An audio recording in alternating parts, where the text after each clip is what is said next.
All right, welcome back. Let's go ahead and check in with the Unconventional Dietitian, Daphne Olivier. Daphne, thanks so much for being here with us today. Of course, thank you. So we're continuing our sugar discussion from last week.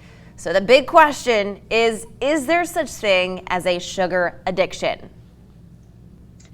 So that's a great question. And in the medical community, there's a lot of controversy around food addictions. But there are some studies that have shown a few really important things that I think are important to know just as a person that eats sugar, because we all do. The first study showed that, and this was done back in the 80s, so this has been known for decades, but when you eat sugar, your body kind of treats it like an opioid. So it's something that takes away pain.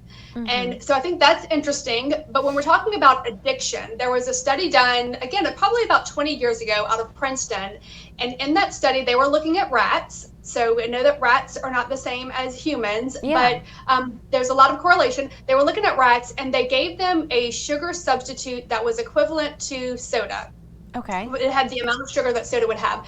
And whenever they were giving that to the rats ended up taking in more sugar and not even eating their food anymore because they wanted that sugar as a fix for them. Oh, wow. We also know that one last thing that I'll say is that we know that whenever they've done MRI studies on the brain, that whenever someone consumes sugar, it highlights the same part of the brain that opioids do. So it's definitely has the potential for addictive properties. I can't say with 100% certainty that it's addictive. Absolutely. So what should someone do if they feel like they constantly get those sugar cravings? What's a good way for people to kind of wean off of their sugar fixation? So first you have to identify where you're getting sugar. And that seems to be a big challenge because we get sugar in so many different places. So as you start backing off of the amount of sugar that you eat, there are some things that can be really helpful. One is to make sure that you're not skipping meals, because if you are skipping meals, it can make you crave sugar. Another is sleep. So we would never, we don't often associate sleep and eating, but the more tired you are, the more you're going to crave sugar as a way to boost you up and to get you excited and to get you, give you the energy to move through the day.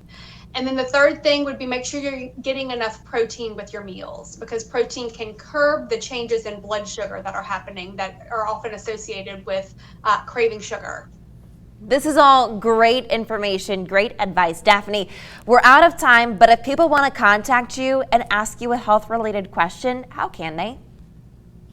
They can contact me through my website, theunconventionaldietitian.com/contact.